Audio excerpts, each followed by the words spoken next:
Hi, Sam. Yeah, André, how's things? Not bad. Excellent. Good. It's a brighter day today. November is being kind to us. Yes. And it's got even brighter in this room because we have almost like another sun sat in the corner with Skyhawk Exterior Cleaning. Chris Gadney, welcome. Thank you. Excellent. Thanks for coming down and brightening up the room. Which is your light's still good enough, right? Yes, You've definitely got a light fetish going. We might have to ask you to come here, like on a weekly basis, just to stand in a corner. Just so we can calibrate the lighting. Add to it. Yeah, no problem. Bring one of your electrician friends along. Yeah, that's it. Fantastic. Well, look, Chris, thanks for coming down. That's all right. Welcome. And we're really looking forward to hearing about you and why you started your business and all the things about that. So, hey man, let's just get down to it. So, Chris, tell us, where did Skyhawk Exterior Cleaning come from? What's the story behind it? Why did you start it? Yeah. So, me and my best friend Craig, we started originally actually Skyhawk Flat Roofing, and that was last year. And being that he's a builder, he's been a builder for many years in the family business, and I've had a lot of involvement in businesses throughout the years. I've always had a passion for business. And one day we were just sitting down and we were like, look, why don't we just do something together? And I think the pair of us have a really good collaboration. We, work off each other really well and to each other's strengths. So, I just said to him, like, let's do it. What do we do? And we didn't even know, because I just knew in my head, in my mind, I knew that whatever I put my mind to with him, like, I would make it work. Yeah. But I also wasn't afraid to pivot where we needed to be.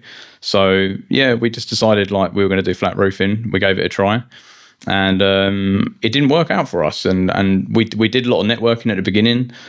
One thing I was trying to do was really push for a premium service using rubber roofing and stuff like that. And I think the competition in the market in that industry is really fierce, and there's a lot of people doing work like a lot cheaper. And a lot of the clients we were sort of, I guess, marketing to were just not willing to pay the money for the type of materials and stuff that we were offering. And it wasn't until actually we was at a network meeting. I was at a network meeting down in Arundel, and one of the people there, a lovely lady, she just said, do you do roof cleaning? And I said, well, I don't. Yeah, of course I can. Yeah, we can do that. I had a friend that did some roof cleaning as well. And I just got a lot of advice off him, and we got to work, and we got the equipment the next day. I got it all ordered up, and he got down there and cracked on with the job, And damn, you don't do things by halves, man. You go in, right? And at the time, it was just like, he wanted to do the work, whatever paid the bills, if you like, back then.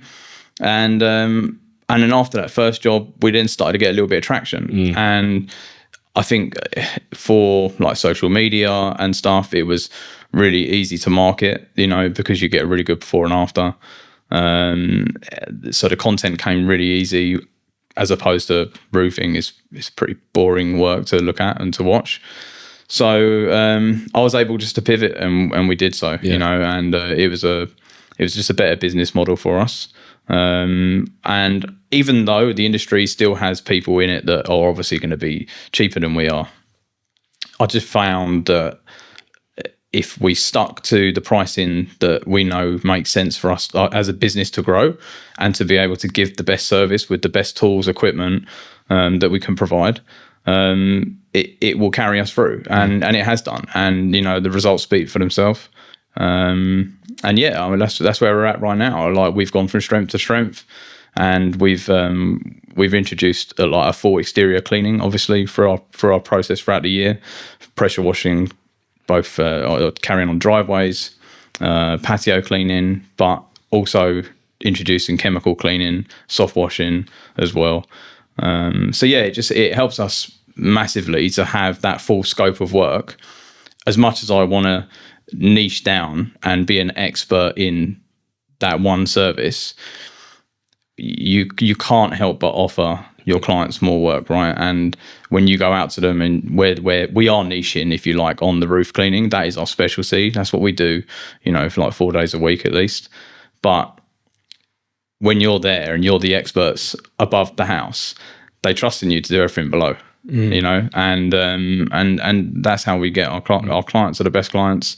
You know, we look after them and they look after us, and yeah, I think it's really special. And I think that both me and Craig, he couldn't be here tonight, but he's busy getting wet out on site. but we both really enjoy the work, and we really enjoy the after shots and the feedback we get from clients and our Google reviews and stuff. It means the world to us, you know, to know that we've made like that real difference. And you know, it's got lasting effects, right? I mean, that's one of the things that you said there. You know, you talked about the whole before and after shots that you do. I mean, I'd encourage everyone to go and look at that, because some of the stuff you put up there, I mean, it's the attention to detail about the way you guys go about your work. Yeah. And, you know, it is... It's the classic cliche of, you know, no stone is left unturned. Yeah. Every corner you get, and the contrast is massive. Yeah. Like, and look, I'm a photographer. I don't really care about this stuff. Like, if I'm being honest, like, I don't really care about the fact that I sometimes need gutters cleaned. I just know it's a thing I need doing. Yeah. I've got moss on my roof. I know at some point I need to get it sorted out. But there's something inherently cool about seeing somebody who, like, you live and breathe this by the way that you talk about it, in the sense of, look, you have massive pride in what you're doing. Yeah. Hence, like you say, you have to offer more to your clients because you want to. Yeah. Because, hey, we've done a great job here, but I know I can do an even better job by servicing the rest of this and making an absolute... pristine result. Yeah. And hats off to you for that, because that tenacity really shows in the products that you create around those social media posts. And it's just, I haven't seen anything like that. And it kind of makes me go from, I don't really care about this stuff, to, wow, I can really relate to that. Like, I can really relate to people who just take so much passion in what they do. I think like something that I obviously was to bring to the table is like the customer experience. And I've had tradespeople in my house over the years. Yeah. And I always found one of the worst things. I am my worst customer, just so you know. Right? Like, if I was getting anyone to do work in my house, I'm getting 50 quotes, and I'm shopping around and I'm researching the life out of it. First of all, I'm gonna see if I can do it myself. You know, I'm a dab hand at everything. And so like when I would have a tradesperson come over, the last one I had was a driveway, and I had 4 or 5 people come over. It was hard to even get them to come over. I reached out to so many people through Checker Trade and places like that. Yeah. And it would be days before people got back to me. And I didn't understand it, because I'm here with money to pay someone to do a service, and I'm literally crying out for people to come and help me. And so, yeah, over like a course of like, say, 2 weeks, I managed to get 4 quotes put together. And I went with the worst one. But that's a long story. That's another story. But either way, I went with the one that sold me the dream. Sure. Yeah, and made the mistake, right? And throughout the whole process, communication was bad. And we felt, as customers, like throughout the process, we felt really quite intimidated, I guess, you know, by certain people. And it was quite hard to confront them with concerns that we were having with the project. And, you know, we ended up, if you like, cutting ties practically at the end of the job. We didn't get the job we kind of wanted. And, but we just want rid of the tradespeople, and like, we were selling the house, and we were like, it will do to sell. Let's just wipe our hands of it. Lesson learned, right? And well, that's the biggest thing. It is a lesson learned, because it shows not only the way you're describing that to me. It sounds like and forgive me if I'm off track or I've got it wrong, but it sounds like actually one of the biggest lessons there is about how you will conduct yourself in your own business, rather than, oh, I won't go with this person or that person. It's hey man, like, if I'm taking pride in what I'm doing, how am I going to do it not like this? 100%. And how do I avoid ever falling into those traps? Because as best as we can be intentioned, we can absolutely unintentionally start going down these rabbit holes. Yeah, definitely. And I think this is why, like, from day one, I implemented a CRM system into our business to you know, capture and hold all our customer data from day one.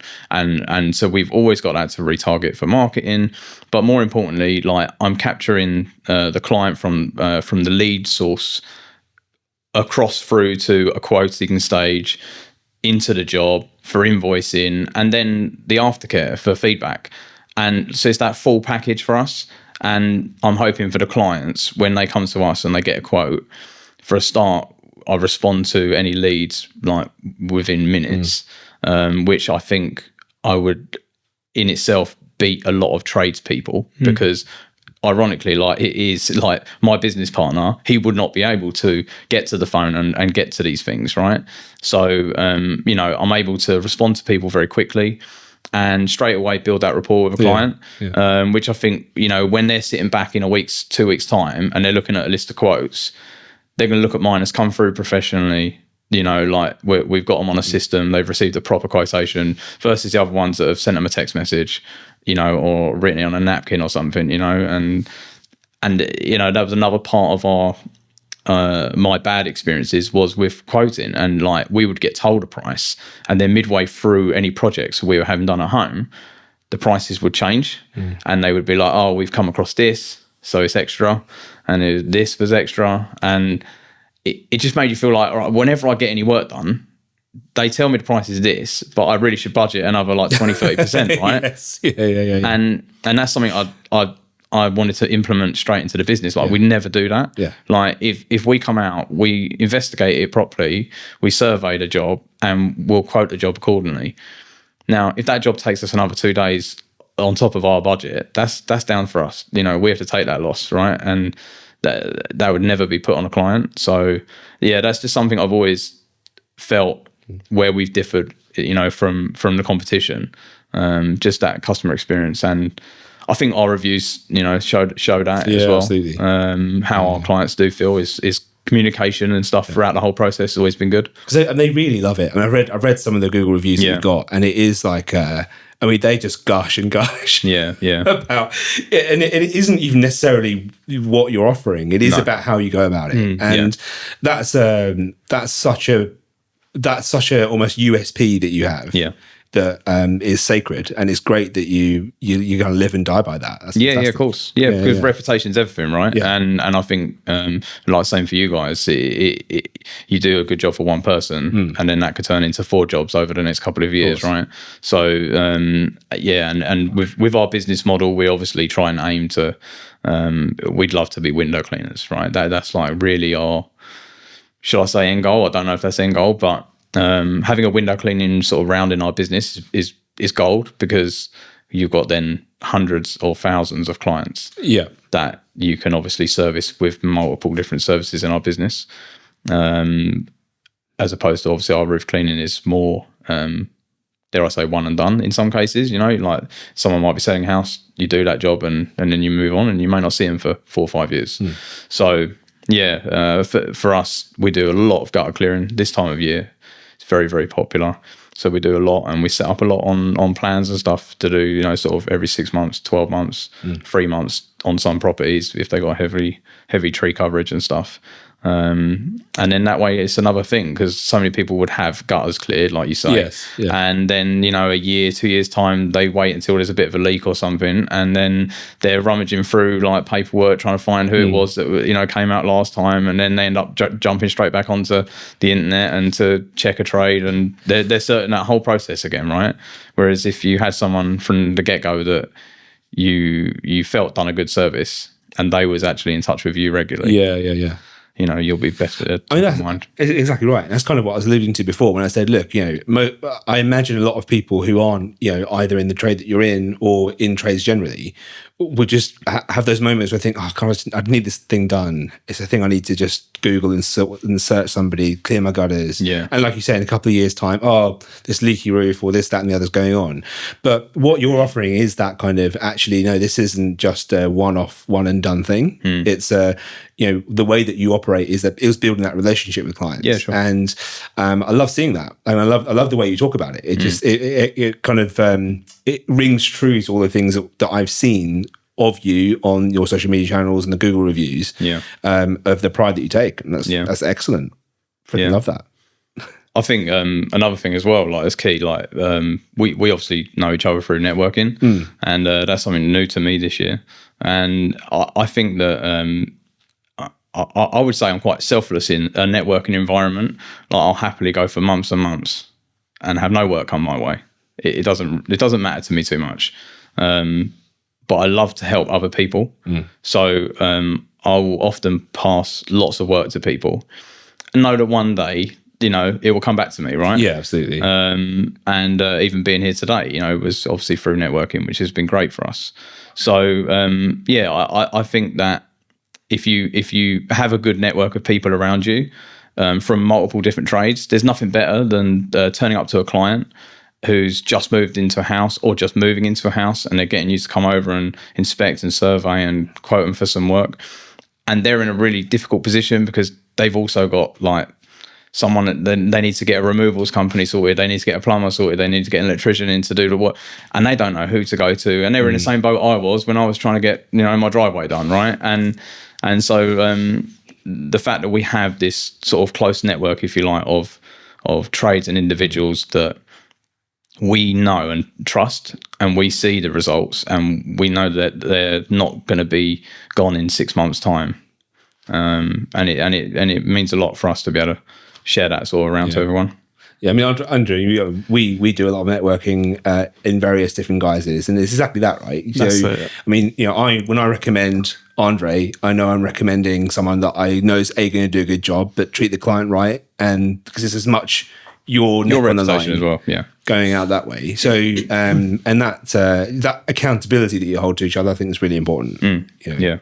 Absolutely. I think it's so underestimated, isn't it? I think people don't think about it as much and don't give it as much thought as it actually deserves. No. I think you having a really good circle of vendors and service providers that you know will do a good job is so important to you, but also to your clients or future clients, because they are now trusting you. Yeah. And in doing so, they're actually now getting access to a full load of other vendors and other professionals that can help them with other bits that they might not need now, but they might need later.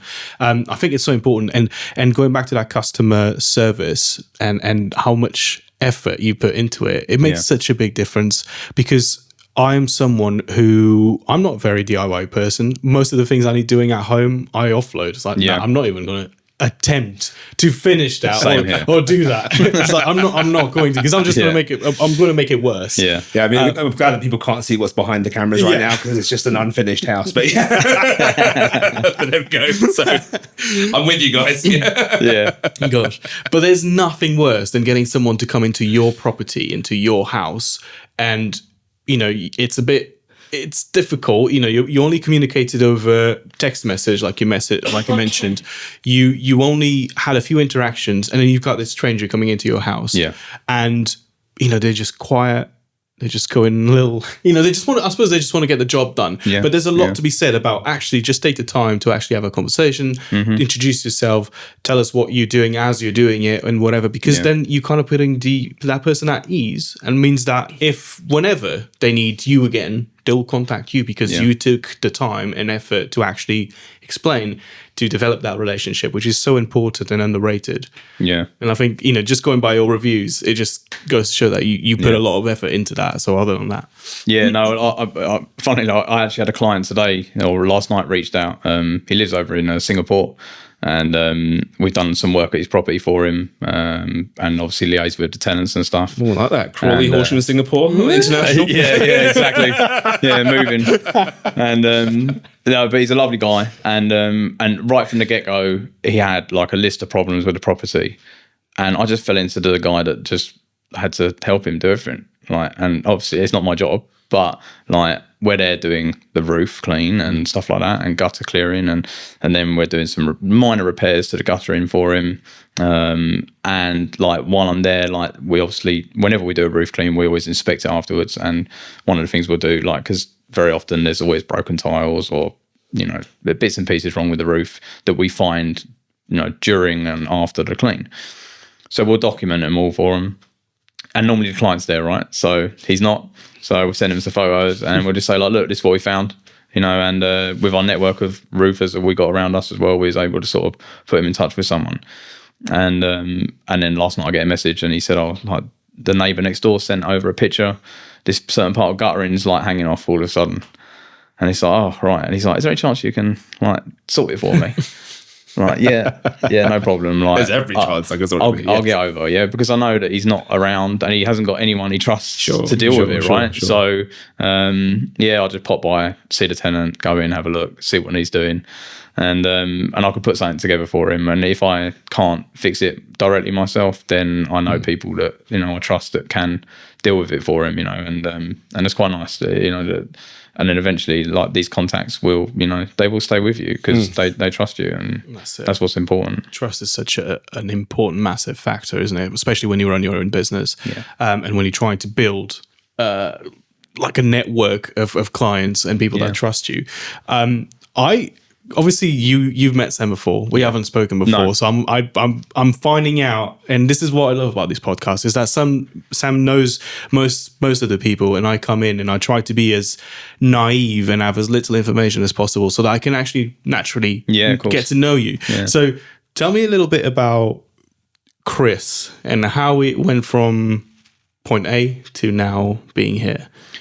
I think as I explained, I've always had this passion for business, and earlier on, let's say 15 or so years ago, we actually had an events business in London when we used to live in London. Me and my wife ran, and we built it up, and it was doing quite well. And but this was all at the same time alongside my full-time job, and I was a breakdown engineer, and we would do that for, I would say, like 4 or 5 years. So it was like 7 days a week because I was working shift work, and then then I'd be out at like nearly every weekend. And then we had a team of like 5 or 6 guys, 5 or 6 vans out on the road, and it was just chaos. It was chaos. We loved it. Like, it was a brilliant business. Like, it was everything we wanted at that stage in our life. But as the kids got older, we wanted to move out. So we wanted to get out of town, out of the hustle and bustle, and get more for our money, right? And so we decided to up and move out to sort of Crawley way. And it was great to do, but I sort of knew that, like, the time's going to come, we're going to need to do something with the business, because I didn't want to move the business. Things were changing with me, with my career, and I didn't feel the need for it anymore. Like, I sort of we built up to a point where financially I was able to get the house we wanted. Once we got it, I was like, well, I don't need to do this anymore. Right? Like, I don't have to work 7 days a week anymore. But my wife wanted to. So I was like, if you want to do it, take the reins, like, you can deal with it. And we did that for a while. But being we were further away from, because our yard was still back in Sutton, back in London, and traveling back and forward, checking our CCTV at like 6 a.m. to see if staff were coming in, and then like knowing that if no one turned up, or one didn't turn up, I was gonna have to jump out of bed, go in and cover for the person, and it just put a lot of stress on us and a lot of pressure on the relationship. So in the end we decided to sell up, and we sold the business. We stripped it for everything and got rid of it. And sold the actual company to friends of ours in the industry, in the same industry as us. So it still runs today, essentially. Not as well as when we had it, but it's still there. And like I changed jobs a few times since then. And I guess I feel like I'm getting old. I'm 37, I think. 37. But I feel old. I feel like a 60-year-old man in a 37-year-old's body, or maybe that's the other way around. But I definitely feel like I'm getting older, and sometimes you see people in your day to day, and you're like, I don't want to end up being like that person. And I just had these moments over and over again, and I think that's what really like drove me to want to do something different. But I've always been so risk averse, and because of that, I haven't had my own business since, and this is why I had my own business then, but still was at work. So it changed something in me, and I think that I started to learn a lot, podcasts, and I've never been a good reader. I'm dyslexic. So I've never been able to read. If I read a page of a book, get to the next page, I've forgotten what I just read. But I guess with the digital world we live in now, things on YouTube and audiobooks help. They're still not the best. They don't necessarily go in. I get distracted very easily. But I will try to listen to at least one audiobook a month. And I will listen to podcasts all day, every day. Like, whatever I'm doing, I'm always listening. I'm always learning. It's not nonsense I'm listening to. It's just constant trying to better myself. And some of it sticks, over time. And I think, it's been invaluable to me because it's just, I am a sponge with stuff like that. Mm-hmm. I love business and I love just learning about how to better your future and what the customer wants and just marketing. I did then a digital marketing course last year online. So it took me the best part of a year to get through it. And it was really hard. Really, really difficult to fit around my lifestyle as well. But I really wanted to do it, because it's always been a passion of mine.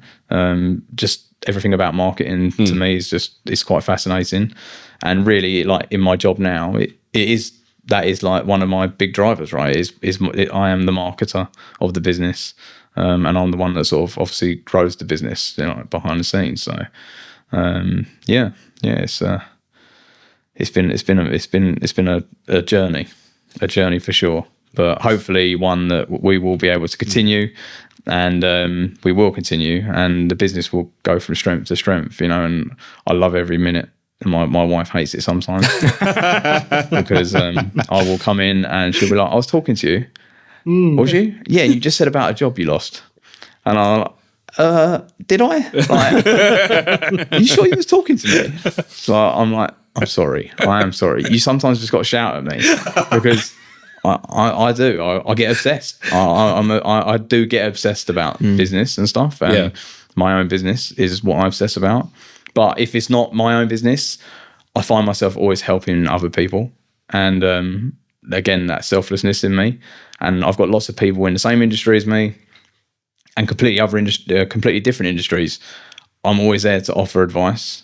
And I find myself just constantly wanting to help people, and to point them in the right direction or to offer them advice on how they can sort of get these quick wins in their business and what they could and should be doing to better themselves. So, that's a bit of a passion of mine, really. And I think, if anything, like one day when I'm retired, hopefully well before I'm supposed to, it's that's the sort of thing I would always do. And I'll be happy to do so for free for the rest of my days, I think, Awesome. And what is it? I mean, that's incredible to hear. I mean, what is it that, you talked about how there's so much passion that you find in, say, digital marketing course that you did, and, wanting to succeed with your business and grow it and help others grow theirs.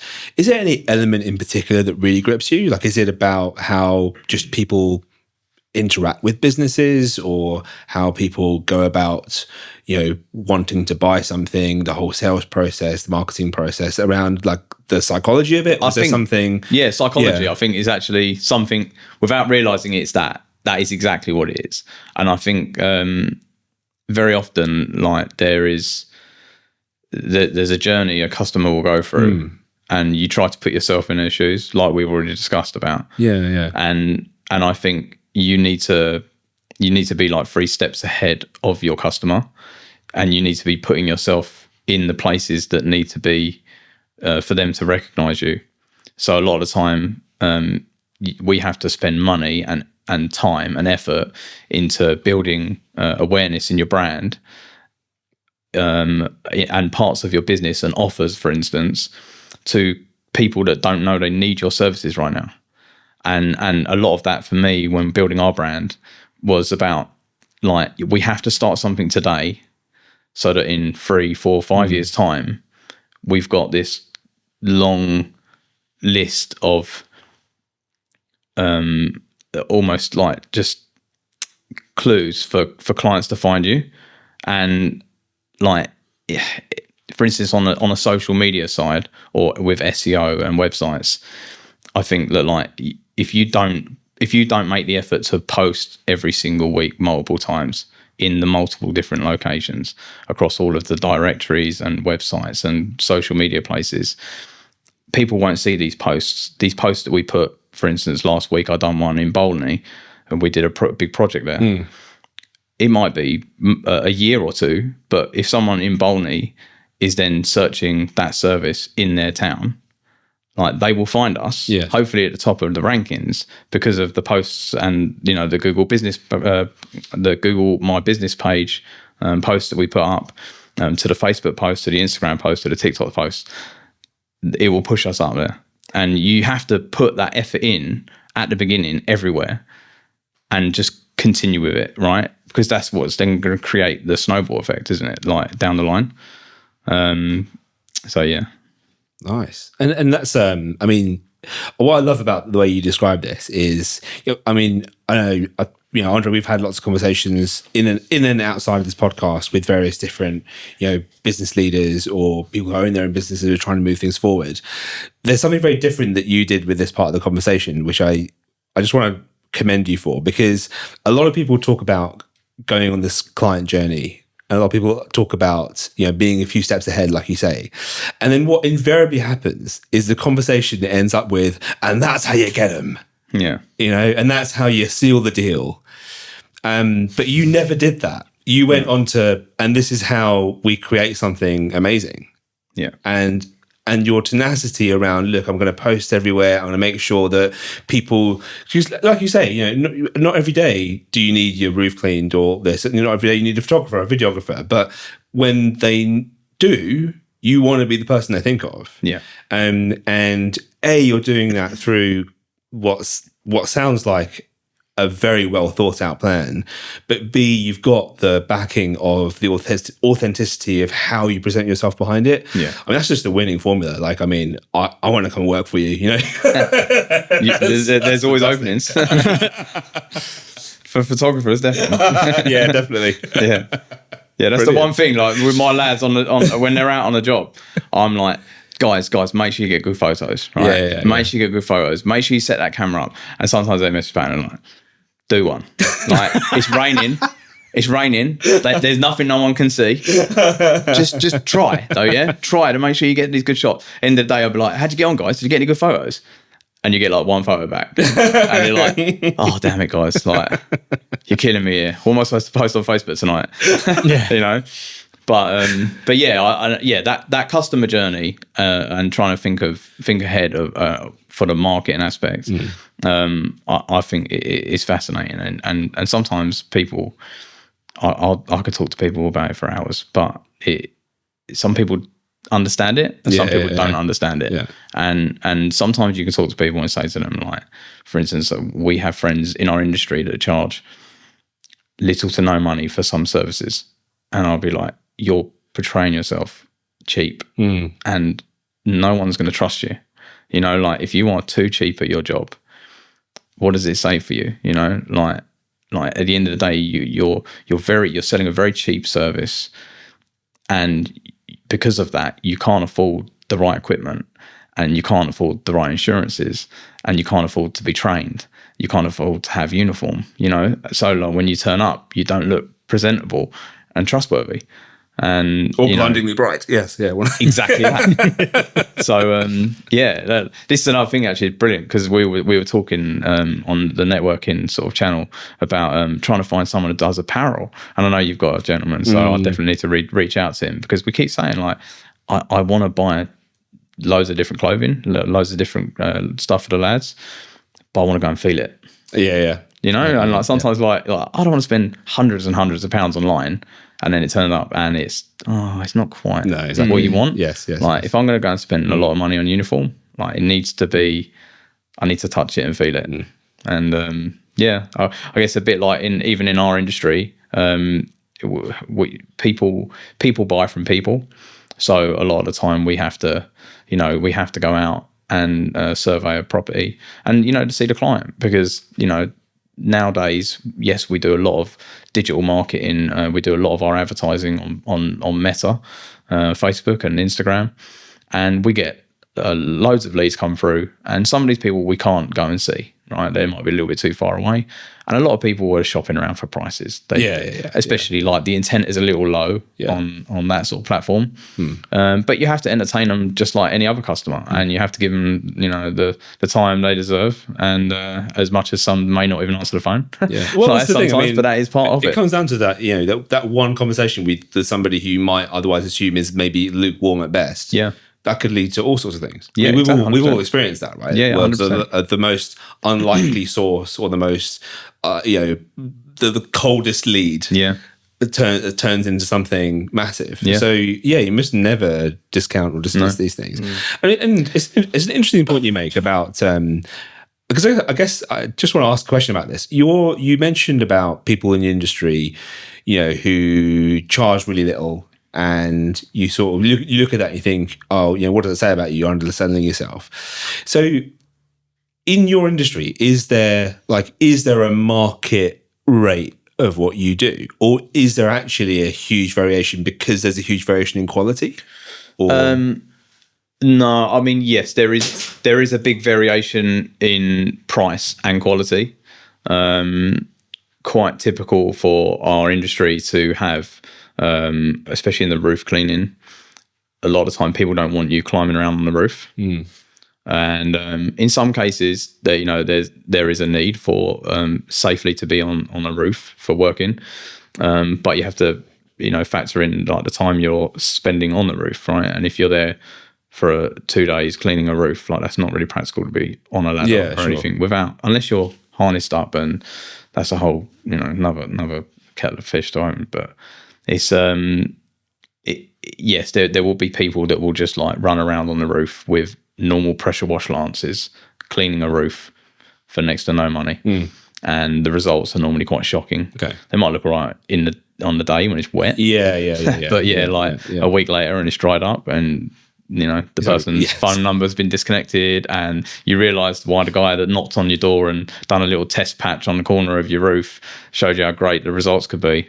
Yeah, you do get what you pay for, but there's still a vast difference. You know, we're competitive in our rates, but you know, at the same time, we have to, with our pricing, is structured to maintain and grow our business, right, and to grow it the way we want to grow it. And we don't just pluck numbers out of thin air.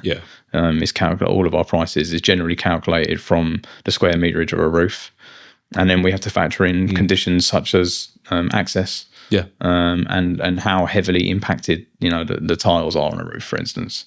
But that all gets factored in, and to how slow it will make us, or how quickly we can get it done. If we can get it done quicker, we'll do it cheaper for them. So but there are people out there that spend a lot of money advertising on Facebook. They don't go out to any jobs at all. They will remotely quote in a similar method off of Google Earth and calculating the square meterage and just bang in a quote over. Just send quote. And it is a bit of it's a numbers game, right? So if you're pricing a job on the lowest end of the scale, then you may expect to get 2-3 out of 10 jobs and land them. So, you know, for their ad spend, if they're spending a lot of money, they can still do pretty well. But they have to have that high volume, right? So if you're doing it cheaper, you have to be doing multiple jobs a day, multiple crews. And some of these businesses can afford to do such, you know, with the economies to scale that they have, right? But no, we pride ourselves in our work, and we like to always stick it out, and we do have that hawk eye for detail, which is our slogan. And I'd like to make sure, both me and Craig always make sure when we finish a job, it's done properly. And that communication is still there after the job, right? We follow up for feedback. We could try and get a review from every client, and we still stay in touch after the job. And a lot of clients come back to us still for other works, right? So we're not going anywhere, you know, and that's the biggest thing. We hear of some people offering like 25-year warranties on cleans and stuff, and you're just like, this company's not going to be here in 6 months. Like, yeah, and some people fall for that, you know. But I mean, I would totally fall for that. 25 years, sign me up, right? Absolutely. Like, basically, I'm not going to be in this house 25 years. But for us, it's everything. Awesome. That's so cool. Regarding the pricing strategy, if we put ourselves in that same position, if we are ordering a product, if we are trying to book a service, we almost never go for the cheaper ones, just because there's something associated to those values that kind of puts you off instantly. Doesn't it? Correct, yeah. So, but it's I find it so difficult, especially in the beginning with pricing, because everyone needs to start at some point, and it's about navigating that fine line between offering good value for money, but also trying to get work to obviously start moving forward. How did you find yourself navigating that? I think we had at the beginning, when you are starting up, you want work and you almost want it at any cost, right? But what we did starting up is we actually done loads of charity work. We still work with loads of charities in Crawley and Horsham area, and we just done loads of work for free, and that allowed us to get some good reviews for us, some good content, and just start building that into our brand.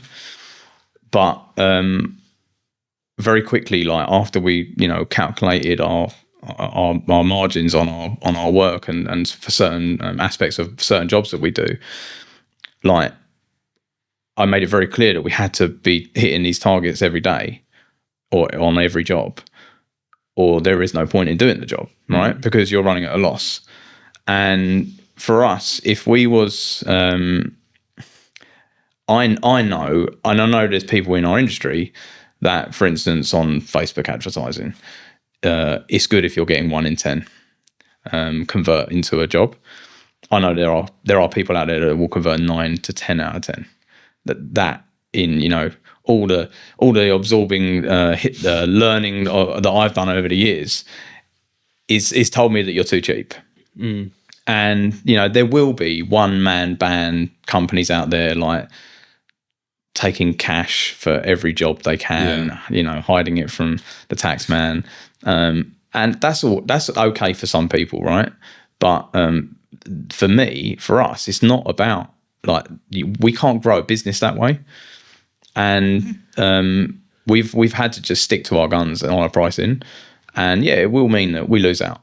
We lose out on some jobs, right? But and sometimes you kick yourself and you think, damn it, like I wish I could have, and I will always go back to clients as well, or potential clients, and we'll say to them like, do you mind sharing like how much did you get a quote for, like what was it?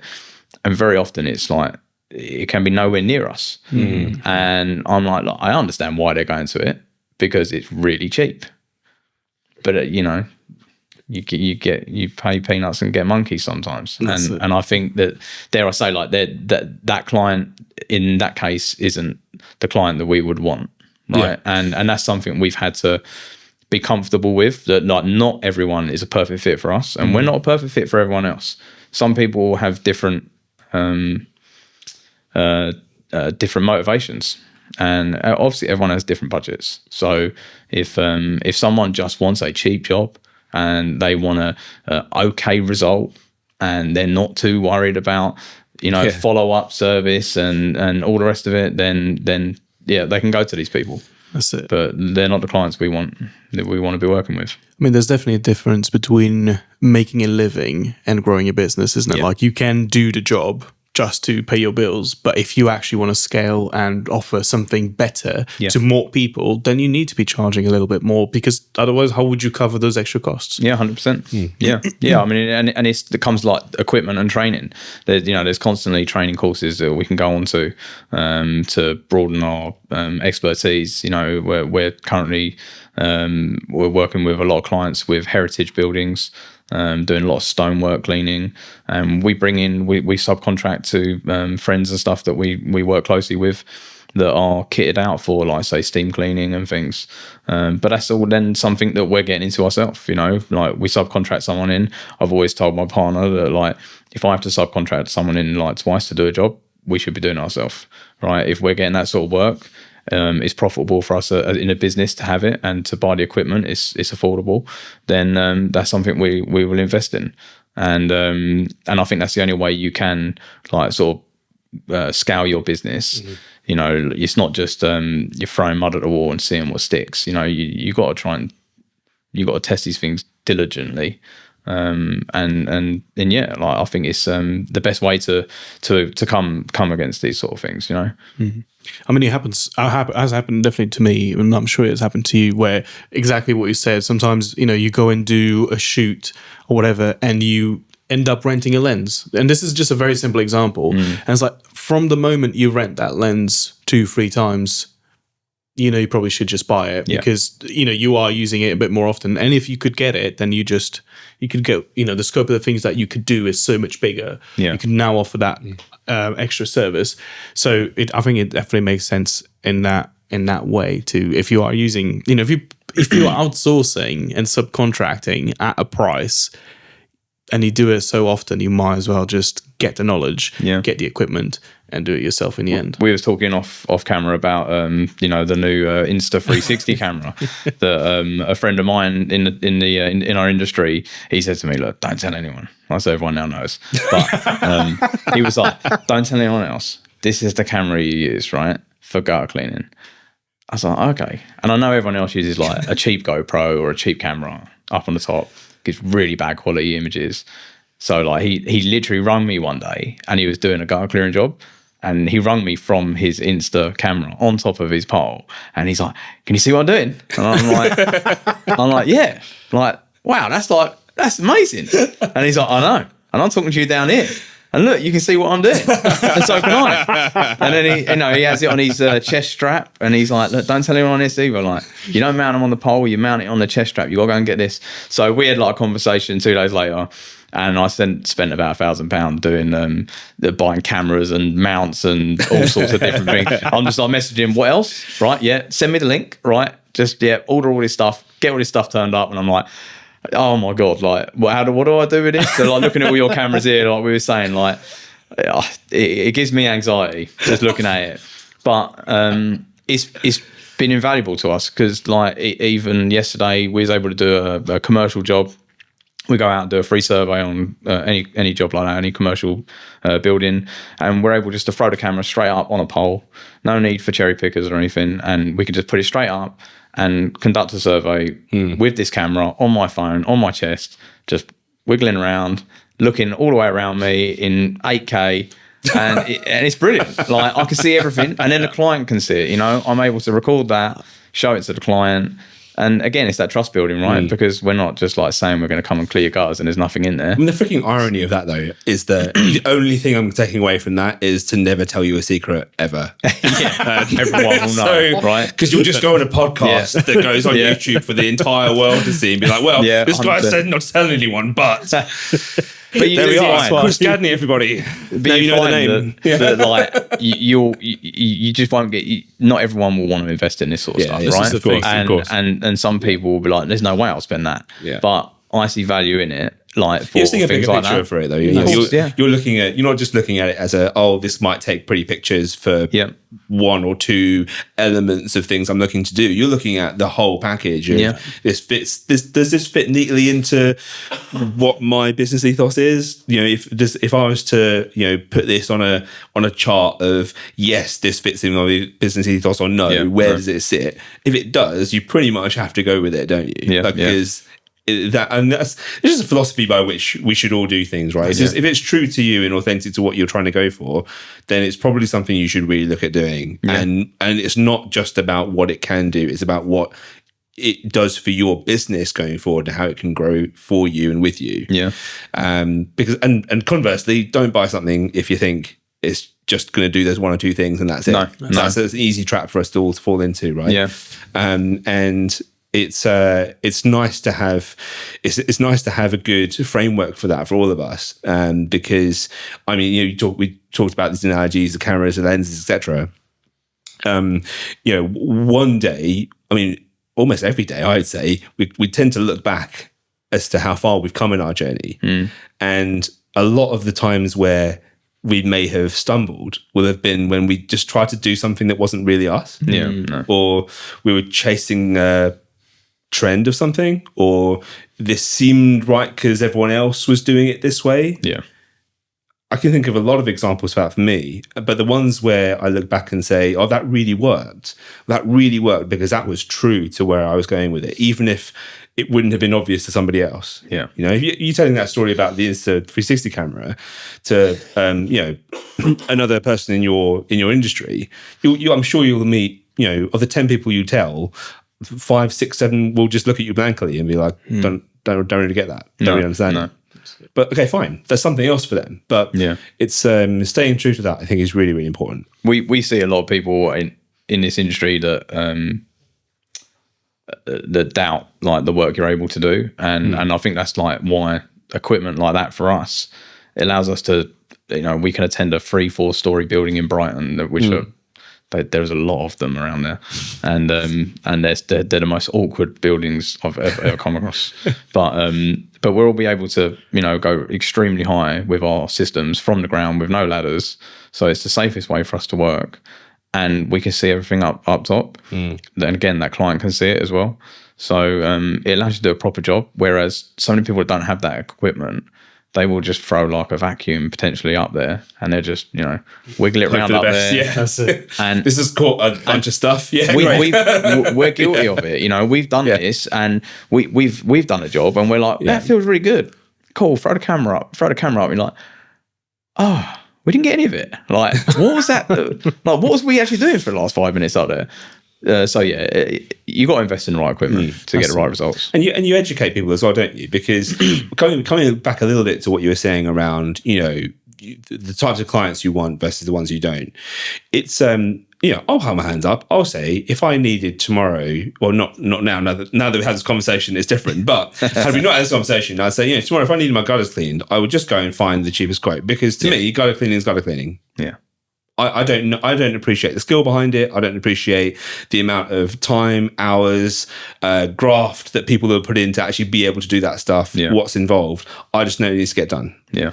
But with the method that you're talking about, and actually not just showing your clients about how it's going about, but showing people, hey, look, there's actually a lot that goes into this. Yeah. And there's people who will do the job the way that Skyhawk do it. Yeah. And there'll be people who do it a different way. Now, you can go with the different way if you like, or the maybe we're not so sure way, or you can go with the, hey, we're showing you exactly how we do it and why we do it. Yeah. And the same goes for photography. Absolutely. People will say to me, oh, like that's really expensive. I've gone for this one that's, however many hundreds, thousands of pounds less. Okay.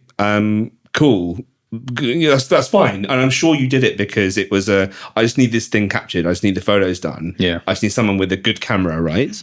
But understanding that it's the plethora of work, hours, skill, the before and the after, the post processing, all of that. Yeah. If we help our clients understand that, with the graft that we put in, the skill that it takes to create that product at the end of it, in the same way that you create these amazing, beautifully clean everything, not just the roofs, suddenly it's a very different story. And those clients that you say, we don't really want those sorts of clients, will suddenly start to become and think like the clients that you want. Yeah, yeah. Just for education, right? People, and like, strangely enough, yesterday, one of the resident roofers in our networking sent a client over to me that he went out and looked at. They had quite a major leak coming through the property, and we went out there. I was in the area, threw our camera up on our pole, up behind the conservatory, and it turned out that the conservatory guttering.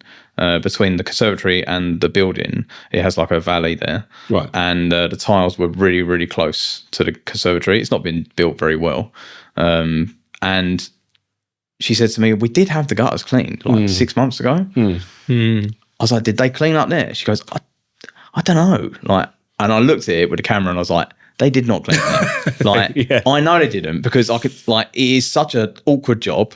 And the first thing I said, "Well, how much did you pay?" She's like, I think about £100. They definitely didn't clean that, because they would have had to get up there. They'd have had to slide all the tiles up. They'd have had to use like a crevice tool to get in the tiniest space. And now you've got water pouring through your kitchen, right? So, it is that same thing, right? That you get what you pay for. if you go to a proper service, if you go to a proper company, and they're going to do your due diligence on them, you'll find that they'll do the right job for you the first time, right? Yeah. And you will save things like that happening, water pouring through your ceiling of your kitchen. It happens, but that's what we're there for. So, and it's so important to then obviously build that relationship to the point that you can then, like you were saying, you've probably never done your gutters before, but if you've got someone in and you trust what they do, and they say to you at the end of the job, or actually, like, considering where you live in the time of year, why don't we put you in a plan to come down, so that we come down every like 6 months, every 3 months, just because there's quite a bit of coverage here, and they'll like happily do so because preventative maintenance. That's it, right? And that is the aim, right? To prevent any of these mishaps happening and leaks and stuff, and preventing any damage. Because suddenly it becomes very expensive, and more than that, it consumes your life trying to sort these things out sometimes. So it goes back to quoting, back to 2 weeks waiting for replies, back to whatever. It's a whole thing. It's not just the money spending on it. It's not just the damage it's creating. No. It's the stress of like living with it and trying to fix it again for the second time. And we're getting quite a bit of commercial work come through now, which is nice, because I didn't want to put all my eggs in one basket. I think a lot of people in the industry, in all industries, right? They almost want that dream, right? Like they get that big contract that saves them and like just pays them loads of money, and they're with them forever, and they don't have to worry about trying to find any more clients ever again, right? And that's definitely something I've like had to sort of avoid in a way, because I think you see a lot of people, they get almost starstruck by that, and they land a big contract and very quickly, in any big contract, I believe if they're managing their numbers right, they're gonna be pushed really, really close to their limit. And they're not going to earn the profit that they want. A lot of the time. So if you put too many eggs in one basket, and that person stops paying you, or they go out of business, you can end up going out of business and following them. So I've always been pretty strict on like residential only, till we built up a good enough clientele, a list of clients that we can always fall back to, right? Yeah, for sure. Definitely with, I think, commercial work it is good to have, and for sure we want more of it, right? Because it will just help us scale. I think it's good to an extent, because we're able to. I will sidetrack, but I've been trained as an IOS trained in managing safely. So that's something I've been able to implement in the business from day one as well, right? Is all of our policies and stuff is all up to scratch. So it's something that we've been able to fall into with commercial work pretty easy.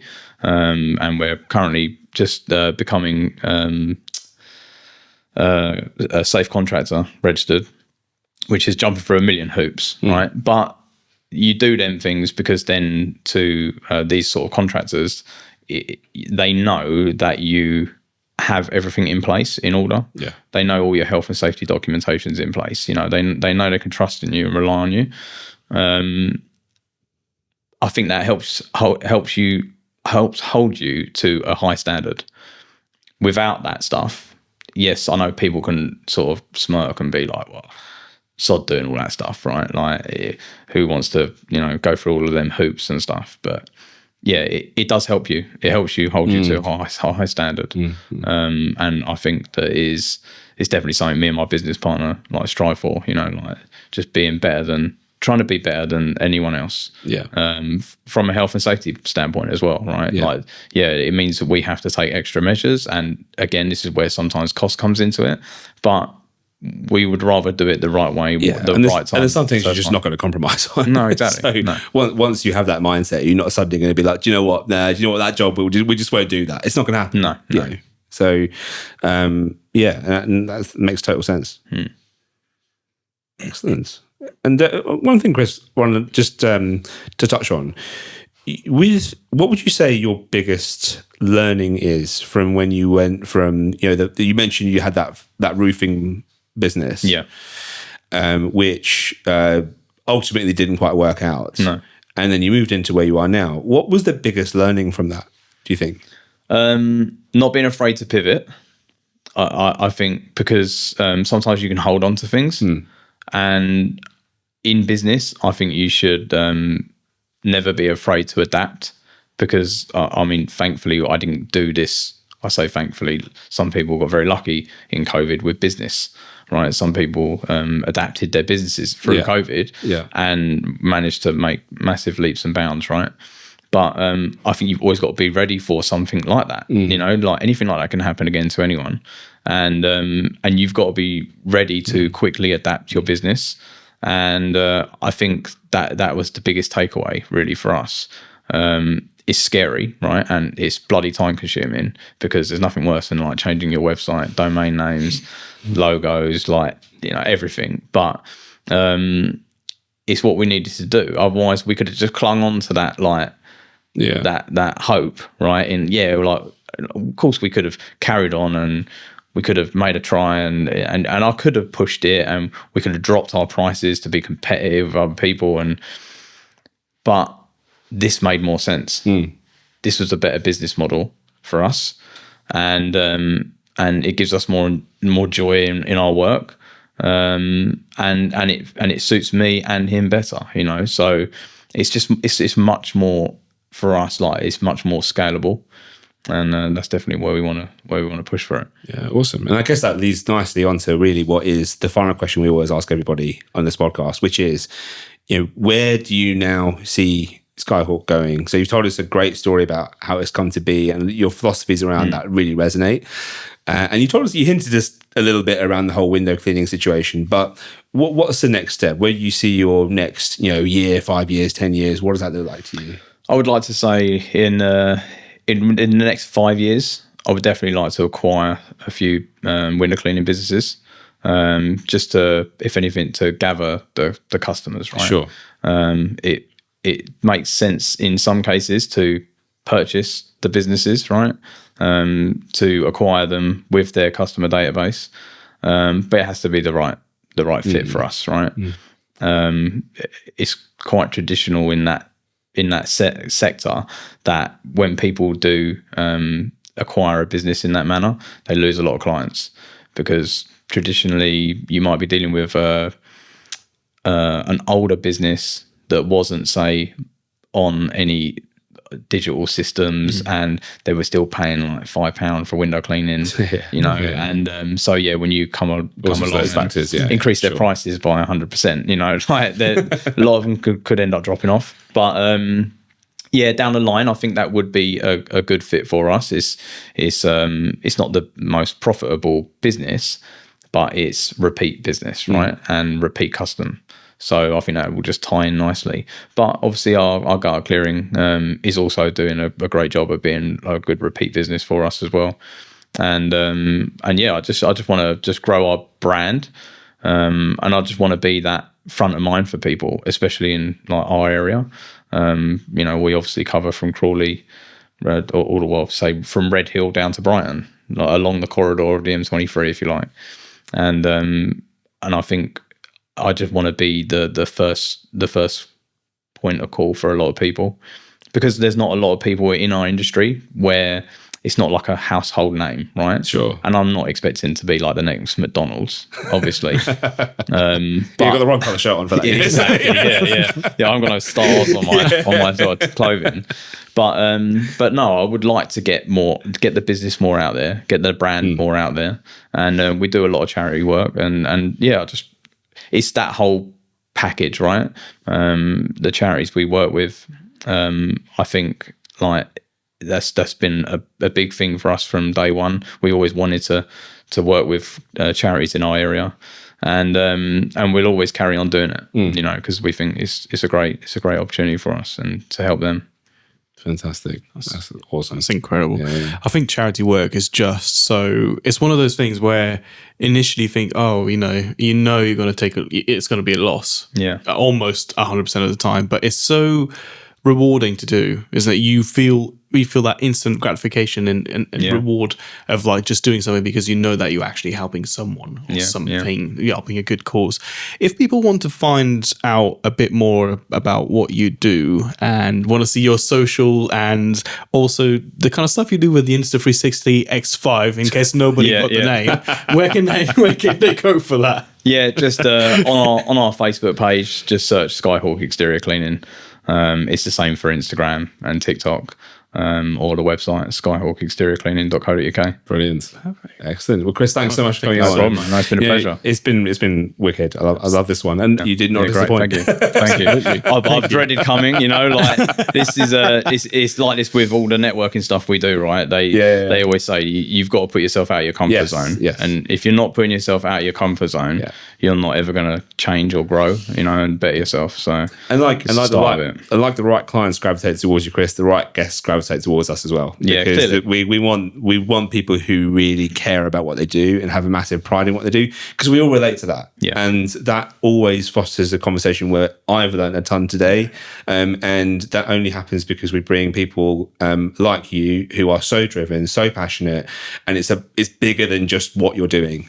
In fact, that's the last thing you're thinking about sometimes. It's the bigger picture always, where you're going with it, and hats off to you. Thank you. Absolutely. Thank you so much, guys. Thank you. Excellent.